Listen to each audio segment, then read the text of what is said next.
I stood there, the weight of the moment pressing heavily on my chest. He was sitting across from me, eyes wide, filled with confusion and disbelief, as if he couldn't comprehend what I was about to say. "You're breaking up with me?" His voice trembled, desperate. I swallowed hard, my heart pounding against my ribs. The words felt both heavy and light at the same time, like they were both a burden and a release. "Yes," I said quietly. "I am." His eyes widened, and he leaned forward, trying to grasp at whatever threads were left of our relationship. "Over this?" he seemed to ask, but I knew it wasn't really a question. He wasn't seeking understanding. He was seeking control, seeking to manipulate me back into his world where I was nothing more than an option. "Yes, over everything," I replied. "You made your choice. You keep your ex. I keep my dignity. Goodbye." His face twisted in disbelief, but there was no anger in me. Just calm. I had reached the point of no return.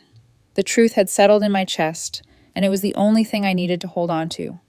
His pleading, his shock, his attempts to justify everything, none of it mattered anymore. I was done. His words stumbled out, but I didn't need to hear them.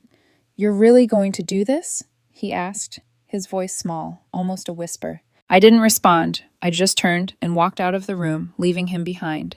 The air felt different now, clearer. I had made the decision that would set me free. We met 2 years ago at a barbecue hosted by a mutual friend. It was one of those moments that seemed destined, where the universe aligned, or at least, that's what I like to believe. He was funny, smart, and had this energy about him that drew people in. I remember laughing so easily with him that night, as if we had known each other for years. It felt natural, effortless. And before I knew it, we were inseparable. Our relationship moved fast, but I never questioned it. There was no need to, not with him. We spent days together, falling into each other's lives, discovering the smallest things about one another. We shared stories, late-night talks, and dreams about the future. I saw stability with him, something I had longed for after a rocky past. I was done with uncertainty. I needed someone who could ground me, someone who wasn't afraid to take on life with both hands. He worked as a graphic designer for a marketing firm, a job that seemed to consume most of his time. But I admired his creativity and dedication. His passion for design was something I understood and respected, as I, too, had a deep love for art and expression. The first few months were bliss.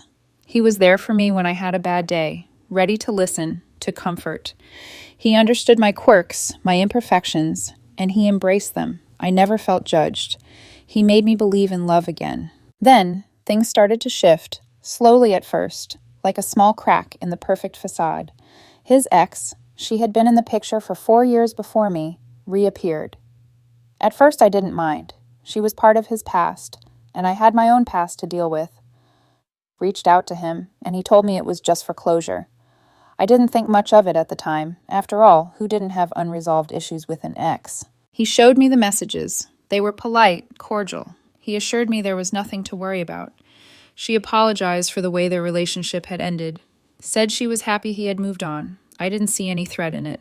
But over time, those messages became more frequent. And then, it wasn't just messages. It was calls. Long ones. At night. He would sit in the corner of the living room, his phone glowing in the dark as he chatted with her. And every time, he would tell me it was nothing. Just catching up. Nothing more. Still, something in my gut told me it wasn't as innocent as he claimed. But I told myself I was overreacting, that I was just being insecure. Maybe it was just my past that was clouding my judgment, my fear of being betrayed again. After all, he hadn't given me a reason not to trust him. Yet that trust began to crack, and I could feel it deep down in my bones, like a silent storm that would soon make itself known. The days that followed were tense. The unspoken words hung between us like an invisible wall, neither of us willing to break the silence. I couldn't ignore it any longer. It wasn't just the texts, the late-night phone calls, or the time he spent with her.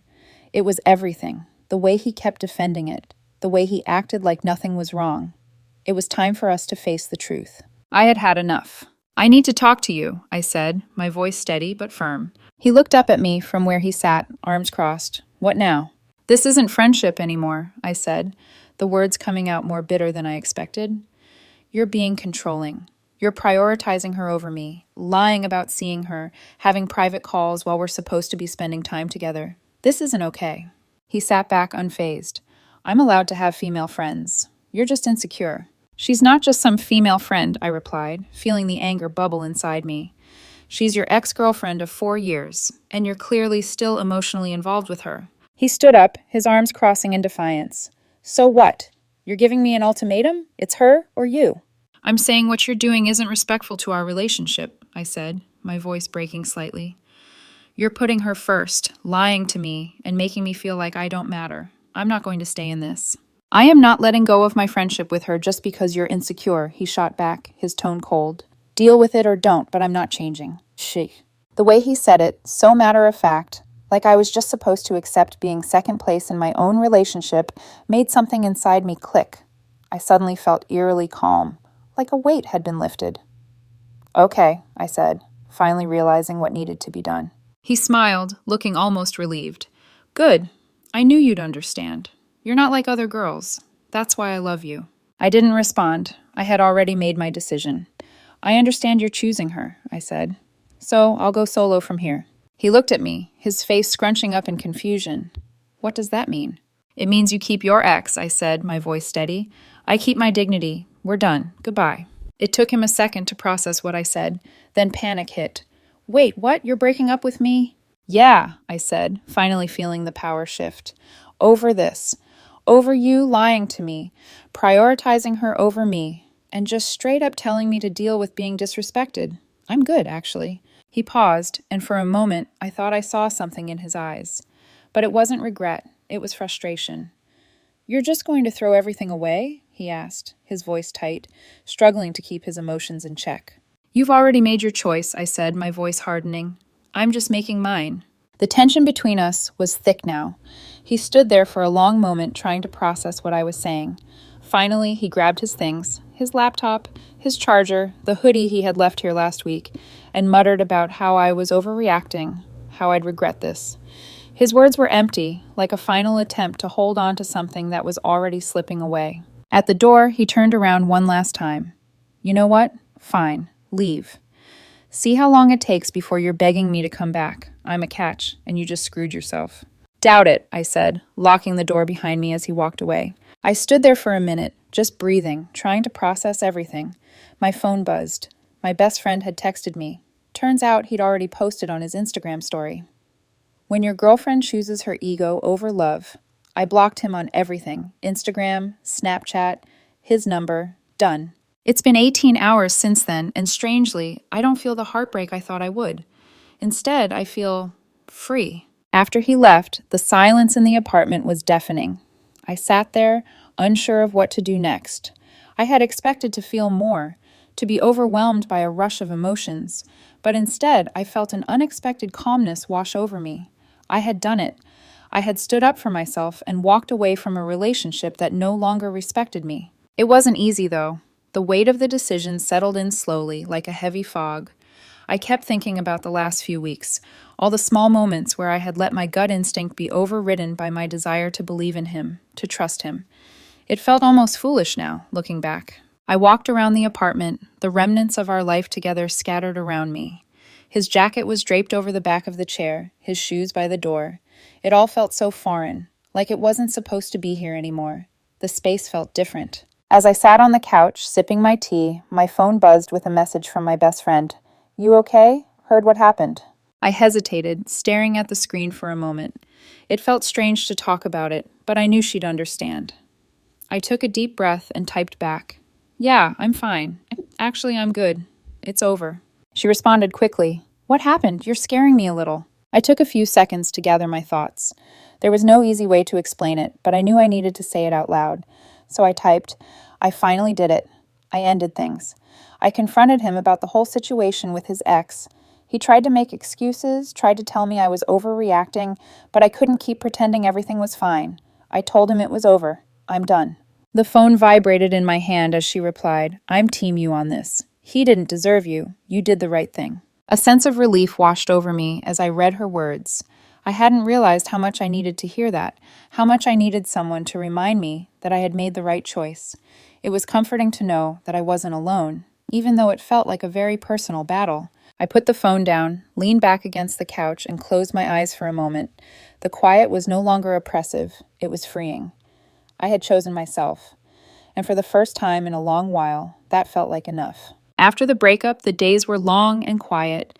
The initial wave of relief had worn off, leaving a void that I couldn't quite fill. I tried to keep myself busy, focusing on my work and pushing forward, but every now and then, the thoughts would creep back in. It didn't help that he was still trying to contact me. His messages started off with apologies, then moved to justifications, and eventually they became almost desperate. He was trying to convince me that we could fix things, that we were good together, that we just needed to work through the issues.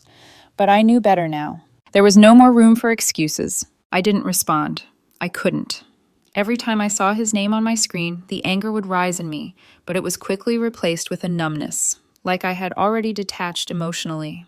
I had made the choice, and I wasn't going back. One evening, I was sitting on the couch when I received another message from him. It was just like the others. Pleading, apologizing, and trying to make me believe that we could still have something. But this time, he crossed a line. He sent me a photo. It was of him and his ex, her, the woman I had been afraid of, the one who was always lurking in the background. They were standing close together, smiling, as though nothing had happened. For a moment, I just stared at the screen, feeling sick to my stomach. I could almost hear his voice in my head, telling me that I was overreacting, that this was just a photo of friends. But I knew better. The timing of it, the fact that he had sent it to me now, was deliberate. It was his way of reminding me of the hold she still had over him. I could feel the anger bubbling up inside me again, but this time it was different. I was done. I wasn't going to let him pull me back into his games. I blocked him. I blocked his ex too. There was no more room for them in my life. But the next day, my phone buzzed again. This time, it wasn't a message from him, but from a mutual friend. He was worried about me. He had heard from my ex and wanted to know if everything was okay. He was concerned because my ex was still clearly upset about how things had ended, and he wanted me to know that I hadn't been the only one hurt in the situation. I stared at the message for a while before deciding to reply. I thanked my friend for checking in, but I didn't go into any details. There was no need to. I had made my decision, and there was no going back. I knew that my ex was struggling with it, but that wasn't my responsibility anymore. I had to let go, for my own peace. The past few days had felt like a whirlwind of emotions, but in that moment, I finally realized that it was over, and that was okay. The days after the breakup should have felt like a relief, but instead, they dragged on with a heaviness that I couldn't escape. I thought I had made it clear that it was over, that there was no going back, but somehow he kept finding ways to reach out. It started with texts. Endless texts, each one more desperate than the last. He apologized, blamed himself, said he couldn't understand why I was doing this. Each message was a new attempt to manipulate my emotions, to make me feel guilty for ending things. I blocked him on everything, text, social media, email, but he found other ways to contact me. Then came the phone calls. I had made it clear that I didn't want to talk, but he kept calling, leaving voicemails begging me to reconsider. Each voicemail felt like a slap in the face. The words, the tone, all of it was designed to break me down. He told me that he missed me, that we could work things out, that this was all just a misunderstanding. But I knew better. One evening, after ignoring his calls all day, I received a voicemail from his mother. It was a long message, her voice filled with a mixture of disappointment and concern. "I'm sorry, but I can't believe you're doing this to him. He's a good boy. He really cares about you. Why are you being so stubborn? He deserves a chance to explain himself. Please, you owe him that much. You're breaking his heart." I listened to the message once, then deleted it without replying. I couldn't bring myself to engage with any of them. They didn't understand. They couldn't understand. But the constant barrage of messages and calls made it impossible to truly move on. I was beginning to feel suffocated again. The space I had fought so hard to reclaim was being invaded, over and over, by people who refused to respect my boundaries. I leaned against the window, staring out at the city below. The quiet that had once felt so peaceful was now tainted by the noise of their persistence. I wasn't just dealing with the pain of the breakup anymore. I was dealing with the aftermath of him and his mother refusing to let go. I knew I had to take control. I couldn't let this drag on any longer. So I called my lawyer. I needed to take the next step. "Just file for a restraining order," he said calmly. "It's clear they're not respecting your wishes. You've made it clear it's over and they're crossing boundaries. We'll make sure this stops." The words hit me hard, but I knew he was right. This wasn't just about protecting myself from emotional harm anymore. This was about my safety, my peace of mind. I couldn't let them keep pushing, keep making me doubt my decision. I was done. I thought the storm had passed. The days after I filed for the restraining order had been quieter than expected. No more texts, no more phone calls. For the first time in what felt like ages, I could breathe. But, of course, things were never that simple. It was 7 o'clock a.m. when I walked into the lobby of my building, half awake, coffee in hand. And there he was, my ex, sitting on the bench, looking disheveled and exhausted. His eyes met mine immediately, and I could see the tension in his shoulders. I stopped dead in my tracks. "What are you doing here?" I asked, trying to keep my voice steady. "I've been waiting for you," he said, as if this was completely normal. "We need to talk." I shook my head. "No, we don't. You need to leave." He didn't move. "I'm not leaving until you hear me out. Please, just let me explain." "No," I said, my voice hardening. "We're done. I don't owe you anything." He stayed seated, his gaze unwavering. "I've been thinking about everything. I started seeing a therapist because of this, and I've been working on myself. She said we need to communicate our needs better, and I haven't been doing that. So I'm here to communicate."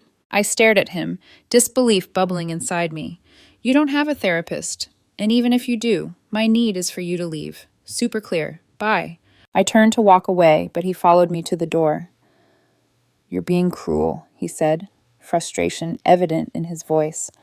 "I'm trying to fix this, and you won't even listen." "I've already listened," I said, turning to face him, "and I've made my choice. You made yours. We're done." "You don't even care that I'm hurting," he added, his voice cracking. "You're hurting because you're facing the consequences of your actions," I replied calmly.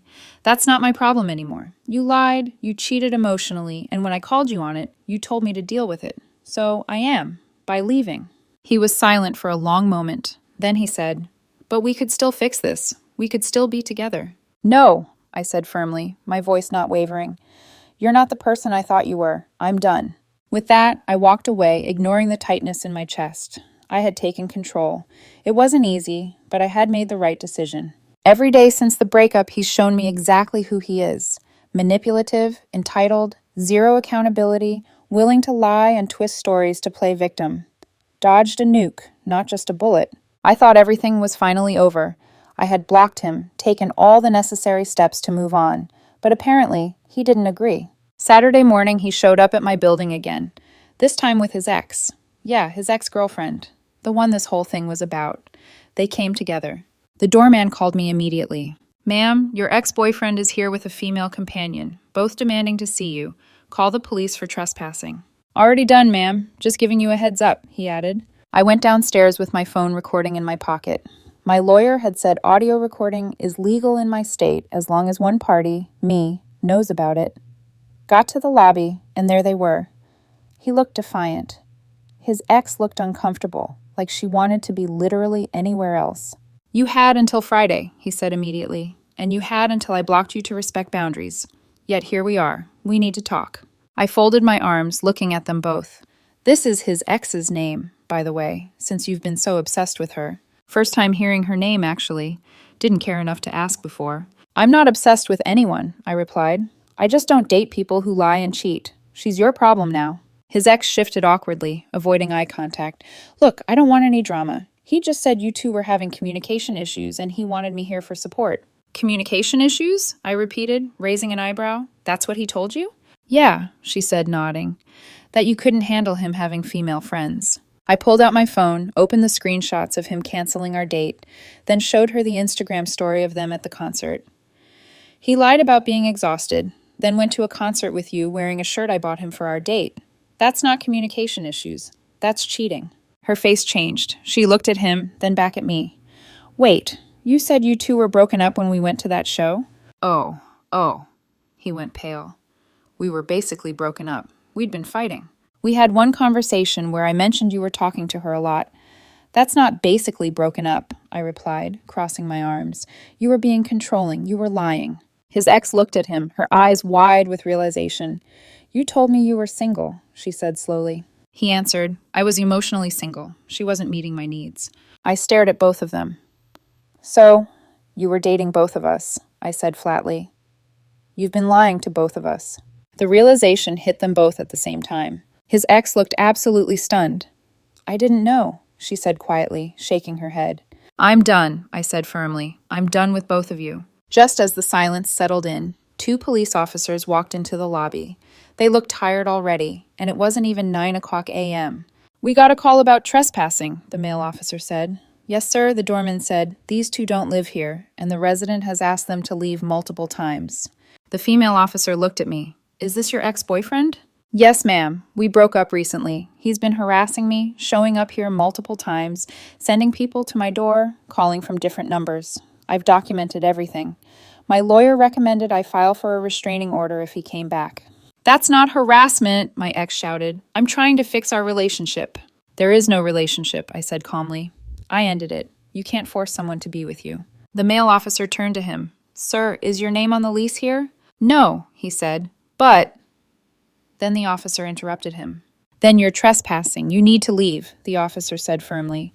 "This is insane. I just want to talk to her," he protested. "She doesn't want to talk to you," the female officer said. "You need to leave now, or we're charging you with trespassing." His ex grabbed his arm. "Come on, let's just go." "No, this is ridiculous," he said, pulling away. "He's being unreasonable." "Sir, final warning," the officer said, stepping forward. He looked at me. Face tightened. "You're really doing this? You're going to have me arrested? You're doing this to yourself. I asked you to leave me alone multiple times. You refused. These are consequences." The officers escorted them both out of the building. I gave them my documentation, screenshots of messages, the Facebook post, call logs, everything. The female officer told me I could file for a protection order at the courthouse Monday morning, and they'd be noting this incident in the report. After they left, the doorman apologized. "Sorry you're dealing with this, ma'am." I said, "Not your fault. Thanks for calling the cops." I went back upstairs and just sat on my couch for a while. The whole thing felt surreal. I couldn't believe it had escalated to this point. But at the same time, I knew I had done the right thing. It was over, finally. My best friend came over that afternoon with tea and some snacks. We didn't talk about it much, just spent the time catching up and enjoying each other's company. It was the first time in a while that I could just relax and let my guard down. On Monday, I filed for the protection order. I had to fill out paperwork, explain everything to a judge, and show all my documentation. The judge granted a temporary order. He can't contact me. He can't come within 500 feet of my home or workplace. There would be a hearing in a few weeks where he could contest it, but the lawyer said with the documentation I had, it would likely become permanent. The order was served to him on Tuesday. I know because his mother called my work, which I immediately reported to my lawyer as a violation of the protection order. My boss called me into his office. "Your ex's mother called here demanding to speak to you," he said, looking concerned. "I told her that wasn't happening, and if she calls again, we're reporting it to the police." "I'm okay," I replied. "Sorry, this is bleeding into work." "No, it's not your fault," he said. "She sounds unhinged. You did the right thing getting that order." That was yesterday. Today was quiet. The first peaceful day in 2 weeks. I checked my email tonight and found one from his ex. The subject line was simple. Sorry, I guess. It read, "Hey, I don't expect you to respond to this, and I'll respect if you don't. I just wanted to say I'm sorry for my part in this mess. He told me you two broke up, and he was just nervous to tell people yet. When I realized he'd lied to both of us, I cut contact. For what it's worth, you handled this way better than I would have. He's been blowing up my phone, calling me a traitor, and saying I ruined his life. I blocked him eventually. Anyway, sorry again. You deserve better." I didn't respond. What was there to say? But it was validating, I guess. Confirmation that my reality was, in fact, reality, not the twisted version he had been selling. So, that's where things stand. The protection order is in place. He's finally facing legal consequences for harassment. Life is slowly returning to normal. My best friend asked how I felt about everything now that the dust is settling. Honestly, I felt tired. Disappointed that someone I cared about turned out to be this manipulative and entitled, but also relieved it happened now instead of 2 years from now, or after moving in together or getting engaged. The whole thing taught me something important, though. People will really tell you who they are if you pay attention. He told me he wasn't letting go of his ex. I should have just believed him the first time instead of hoping he'd choose differently. But I'm good. Genuinely, no regrets about leaving. Every time I wavered, even just once or twice in the early days, he'd do something that reminded me exactly why I left, like showing up at my building with the woman he had been emotionally cheating with, then acting shocked when there were consequences. The entitlement never stops being shocking. My best friend came over that afternoon with tea and some snacks.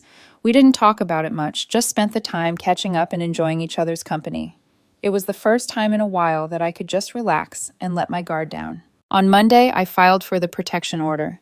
I had to fill out paperwork, explain everything to a judge, and show all my documentation. The judge granted a temporary order. He can't contact me. He can't come within 500 feet of my home or workplace. There would be a hearing in a few weeks where he could contest it. But the lawyer said, with the documentation I had, it would likely become permanent. The order was served to him on Tuesday. I know because his mother called my work, which I immediately reported to my lawyer as a violation of the protection order. My boss called me into his office. "Your ex's mother called here demanding to speak to you," he said, looking concerned. I told her that wasn't happening, and if she calls again, we're reporting it to the police. "I'm okay," I replied. "Sorry, this is bleeding into work." "No, it's not your fault," he said. "She sounds unhinged. You did the right thing getting that order." That was yesterday. Today was quiet. The first peaceful day in 2 weeks. I checked my email tonight and found one from his ex. The subject line was simple. Sorry, I guess. It read, "Hey, I don't expect you to respond to this, and I'll respect if you don't. I just wanted to say I'm sorry for my part in this mess. He told me you two broke up, and he was just nervous to tell people yet. When I realized he'd lied to both of us, I cut contact. For what it's worth, you handled this way better than I would have. He's been blowing up my phone, calling me a traitor, and saying I ruined his life. I blocked him eventually. Anyway, sorry again. You deserve better." I didn't respond. What was there to say? But it was validating, I guess. Confirmation that my reality was, in fact, reality, not the twisted version he had been selling. So, that's where things stand. The protection order is in place. He's finally facing legal consequences for harassment. Life is slowly returning to normal. My best friend asked how I felt about everything now that the dust is settling. Honestly, I felt tired, disappointed that someone I cared about turned out to be this manipulative and entitled, but also relieved it happened now instead of 2 years from now, or after moving in together, or getting engaged. The whole thing taught me something important, though. People will really tell you who they are if you pay attention. He told me he wasn't letting go of his ex. I should have just believed him the first time instead of hoping he'd choose differently. But I'm good. Genuinely, no regrets about leaving. Every time I wavered, even just once or twice in the early days, he'd do something that reminded me exactly why I left, like showing up at my building with the woman he had been emotionally cheating with, then acting shocked when there were consequences. The entitlement never stops being shocking. Anyway, that's the end of this chapter. Moving forward now. Being single honestly feels like a fresh start, and I'm embracing it. I've learned that setting boundaries isn't just necessary, it's empowering. To everyone who messaged with support or shared similar stories, thank you. It's comforting to know I wasn't alone in making tough decisions. It helps to hear that I wasn't crazy for setting clear boundaries and sticking to them. If you've gone through something similar or have advice for those in the same situation, feel free to comment and share below. Don't forget to hit that subscribe button for more stories and lessons. Remember, your peace of mind, your self-respect, and your dignity aren't negotiable. Stay true to yourself.